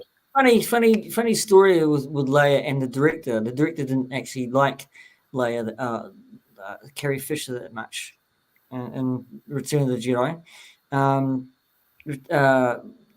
Carrie didn't like actually being in that bikini all that much, and the director barked at her once or twice because she might have taken offence or he might have taken offence to something that she said about it. But it could be a rumor. Somebody could correct me in the chat, but they didn't get along really well. Okay. In that Return of the Jedi, which is pretty sad in a way, but that's what I've heard. That I don't think she was that comfortable anyway, being in that situation. But as an actor and a professional, she would have had to do a job. So, yeah. Well, that's right. She would have seen the script, seen the costume, and all that sort of thing. So, they are actors. It's yes, I think the director didn't treat her that well, as respectful wise. That could have been the trouble. That was the issue. Yeah, which is a bit of a shame because she got on with who directed Empire Strikes Back? Yeah. the older bloke that did the Empire Strikes Back, who directed that one. Forgotten the name. Forgotten his name too. Which George I know Lucas Phil did. Tippett did the stop motion AT-ATs. That's all. Yeah. But no, George Lucas didn't like Empire Strikes Back and the direction he took with it. And everyone thought that was the best film out of the three. Yeah, it's my favorite. Yeah, well, of course it is. It's very strange. It was the best. Can't believe it when I watched it as a kid and those AT-ATs coming over the horizon. That was just amazing. That was awesome. Yeah, I think that's the answer, guys. Oh, no man flew. That's on this Sunday, Si. Come on, Si. I've got a wisdom tooth that's rotted and aching. It doesn't stop him from talking. And I'm still going to the show. Dear. Oh well. February. Next one's February. There's one on Sunday, next one February. Save your money. Get in there with these guys and have some fun. I'm not telling you what to do, but it's really these cons. Actually, it's kind of funny, Pete. Like these people who watch the channel. The last. Sorry, what was that? I said take care of yourself anyway. Sorry if you got me in flu. Yeah. Anyway, go on. Yeah, on a serious note, yeah. take care, Si. It's really good to catch these up with all these people. Like the last CollectorCon, there was a whole bunch of us that we all knew each other from Instagram and YouTube, just stand there all having a big catch up. And I remember the Comic-Con before that, or the CollectorCon before that, Muzza came up and tapped me on the shoulder and "G'day, Matt." And I thought I'd turn around and just look at someone eye to eye, and he's like up here. And I'm like, oh, okay, he's a tall dude. Yeah, he looks tall. He even looks tall on camera when he gets on. Yeah, he's a tall man. So, but it was great to meet Muzza because he's just a name in a live stream, and to start meeting people and putting faces to names now, it's just it's really cool. I'd love to come over to Australia and just to meet you guys. I really would do a Not tour. just us. We're not really that worth it. No, but do a tour. You know, meet Daniel in person and stuff like that. You know? Oh, yeah, you could do that. Yeah. The P.G.M Show on tour. Yeah. Well, that's actually what I'm doing in my seat. I'm going on tour with the interview show for UK and America and Canada to actually interview people. Are you going on a holiday over there? No, I'm sitting here in my seat. And they got me. So yeah.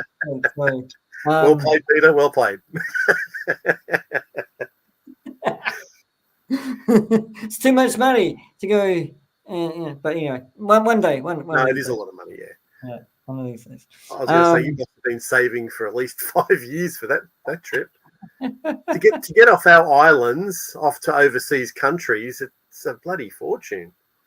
Yay! He's going to be there. Mazza. Thick and con. Right.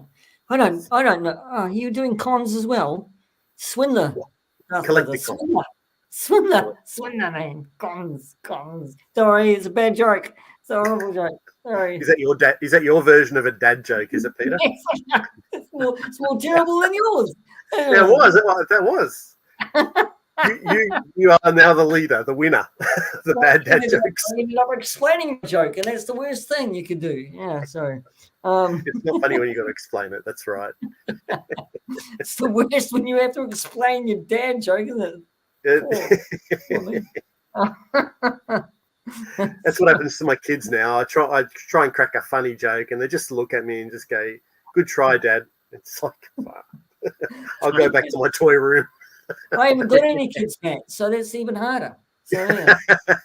I'm talking to my invisible dog on a leash. Well, your toys are laughing. They're laughing. They probably laughing at me more than anything else, for that matter. So yeah. Probably saying, "Oh, you stupid dick, you stand me up properly." Yeah. I love it when a Kiwi says "dick." Matt, my toys aren't laughing. Look at the serious look on Leah's face. Look. That's not funny. That's not funny. Oh, we've lost the plot. Well, this is what P.G.M's show is about. Just having a good conversation and laugh. That's what I enjoy. So that's right. So, yes. That's why I do off the cuff, guys. You know, I mean, questions that's first. Right. So, well, we've already did the movies with you, the top 5 movies. So we're not new to the P.G.M show and the shenanigans that go on. well, actually, Matt, I got out all the because we did the movie, so I made sure tonight I had all the DVD covers again. What? We'll go through one by one. I'll only be here for 3 hours. We'll have to do that again. Remember that one, Peter? Explorers. That's a good one. Yeah. There's actually a model of that ship. You know that World of Wayne guy I watch? He builds the week by week stuff. They did one of the ship.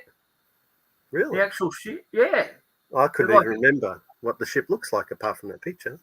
I can't even remember the movie. It was like you haven't seen the movie? No. Oh, Peter, try and find it. Try and get hold of it. What year was it, Matt? You reckon? 85. 85. Yeah. A great one of those great 80s films with the kids, sort of thing. Yeah. Yeah, that's a great one. Is it Aussie or is it? No, it's just American. Yeah, it's an American movie, but it's got a young River Phoenix, and Ethan Hawke, and the other guy I don't think made it went anywhere. But they just I don't want to give much away, but they build their own little spaceship because they've got this signal I think from space. I think that's they get a signal, don't they? They build a ship. I don't know how they do that, but as kids, you always would love to imagine building your own spacecraft. So as a kid watching that, you're like, oh, I want to do this, build my own spaceship. So it's and they go on a bit of an adventure and just I don't want to give it away, Pete. So but try and get your hands on it. Yeah, it's a good film, that one. Yeah, I like River Phoenix. So yeah, it was very early days, even before he did Stand by Me. the third. Stand by Me was the year after, actually. Okay, because he was young in that, so he would have. Yes, he was. Yeah. And then a couple of years later, he did the Indiana Jones movie. Yeah, he was in his teens, I think. Then, so yeah, he's getting a bit older there. But yeah, he did that before Stand by Me the year before. But I'm just going through the covers here, and it's like I was saying before, the films, and then they got toys with them, like Waterworld. Oh yes, yes. They did toys for it, and Independence Day, toys for them. That's right. They did a ship, didn't they? They did a space. Things like that, and Masters. All that sort of, it bolstered the 90s were massive. Yeah, the 90s were just massive for toy lines related to films. Yeah, I'm just looking at two now, like Demolition Man and The Last Action Hero, like Congo, Coneheads, Mars Attacks. Here's one for Matt. Oh, Clash of the Titans. Clash of the Titans, Peter. Another classic. That's it. Old Ray one. Harryhausen. Ray Harryhausen. Yeah. 1980. Yeah. That's a good one. Yeah, that's a good one. That. Yeah. They brought out all the figures, didn't they? They did indeed. Yeah, I've got them up there, Peter, but I'm not going to bring them down. I got and the two-headed dragon, right? So did they have a two-headed dragon? They had a two-headed dog in it. Or was it three-headed? Cerebus Dragon. Was it three-headed? No, they had. So in that movie, they had a two-headed dog just before it was guarding. It was Sinbad, wasn't it? Sinbad, yes, Sinbad. Yeah. That was two-headed dragon. Was it? I think it was the three-headed dragon with Sinbad figures actually as well. I remember Jason and the Argonauts had the Hydra. That's the one. That's the one. Hydra. Yeah, that's it had the 7 heads and it had the snake body. That's protecting the golden fleece. Yeah. I think they brought out. That was an action figure as well. No, I think so.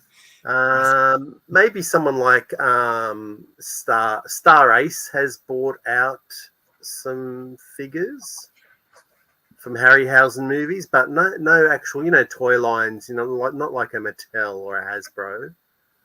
Just the old, that's Perseus. Oh, yeah. And so this is the one that I got in Melbourne that finished the line off. So they're very hard to find complete. Like they usually got a leg broken off or a wing missing. Right. And so to see that, it came with a figure, and I went, I don't really need the figure. Can you guys do a deal for me? So they cut $50 off, and they kept the Perseus figure because I already had one, and it gave me the. And you kept the TriStar logo. Yeah. The TriStar logo. Yeah. Sorry, it's getting late. Triangles. That's it. Yeah, I need the triangles. You need the. Yeah. You can make your own. Everybody, we're doing Sesame Street. Triangles is talking about triangle. It's all good. But yeah, that was it. That was the last one of the line. It was really, really cool to see it. Once you see it, you just go, I can't say no. I've got to get it. That's right. I can't stop looking at ones it. like that you don't come across all the time. So and I suppose you're hunting for getting them complete, aren't you?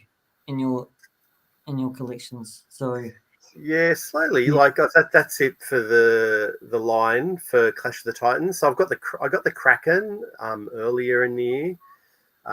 That's a big hunk of plastic. That one. So Kraken. That's what I'm talking about. The Kraken. Yeah, it was massive. Yeah, and Perseus was he flew down and he had the Medusa's head in a bag and he pulled it out and made the Kraken turn to stone. Yeah. So I was really pissed off in that film when he lost his shield. You know, when he loses his shield in the Medusa's blood.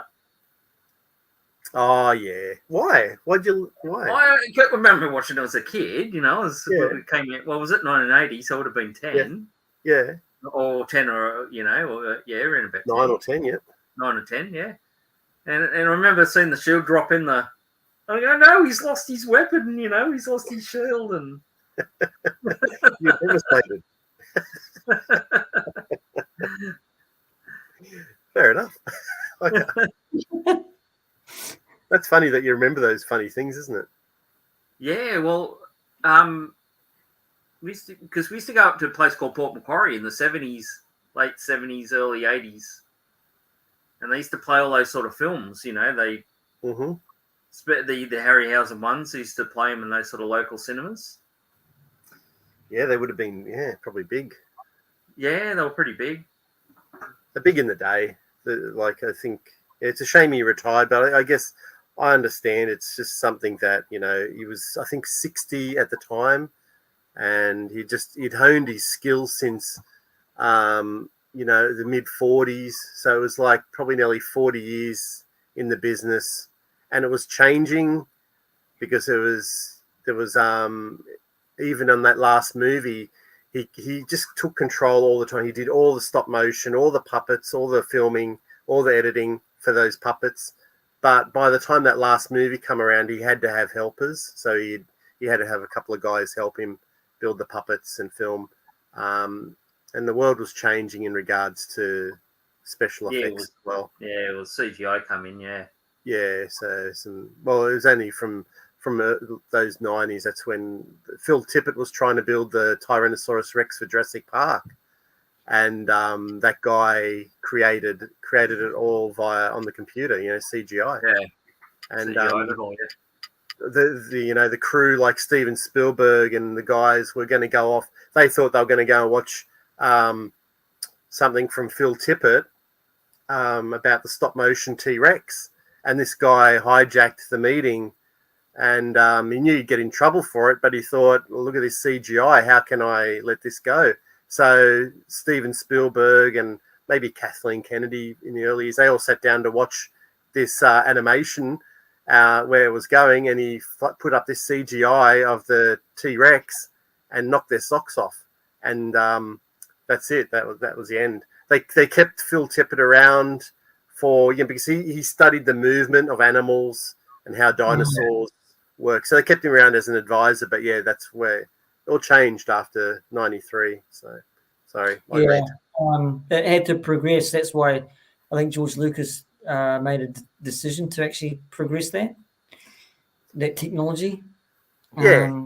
Because that's where he was going in the first place, to get that technology to be computer. But that was the stepping stone with Tippett. To actually do all these stop motion things. So when that technology became more prevalent, George Clooney, George Lucas, too many Georges in my head. George Clooney, so yeah, it's progression, But I'm glad, I'm glad they actually kept Tippett on as an advisor. For the Jurassic Park. Yeah, he'd already done some Velociraptors. The scene in the kitchen. He'd done them. He'd done the T-Rex. So he'd done a lot of work on the film already. So, but yeah, you can see Phil Tippett's work. As I said earlier, in Empire Strikes Back, he Return of the Jedi with the walker, and the logs come down. The Ewoks let the logs come down, and the walkers wobble. So that's all stop motion, and any so yeah, they had their part to play in those 80s, some of those 80s films. So anyway, do we need to start winding this up now, Peter? It's been we hit over 2 hours. I've noticed. It is 1:05 here in the morning. So you probably need to get up in the morning.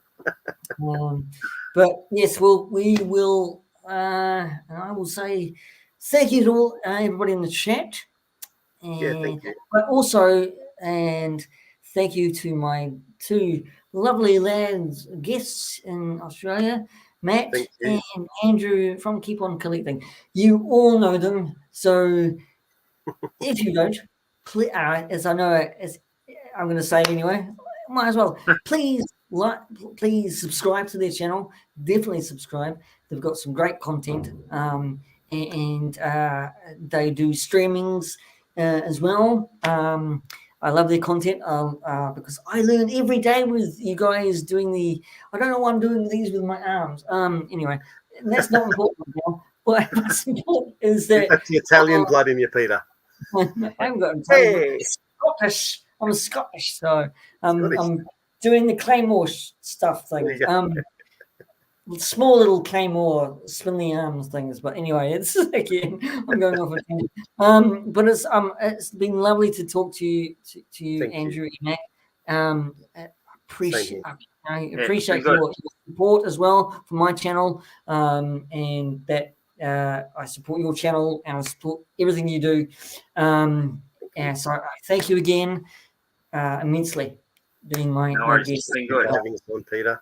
So, it's always a pleasure to have a chat to you. We'll have to do it again soon, do a top 5 of something soon. Yes, and that's coming up. I'm going to get in contact with Daniel and we'll do that again. So, so that's down the line. Okay. Everybody in the chat, thank you for hanging out. So, Scott, Linda, who's here, Darth Muzzer, thank you very much. I appreciate you muchly as well. That should be in a dictionary, muchly, but it's not. But I'm babbling because it's late in the morning. Stick around, guys, in the green room. Goodbye then. And until then, I'm going to do my catchphrase. Take care, everyone. Stay safe, everyone. Until then, see you later. See you later. See you later, people.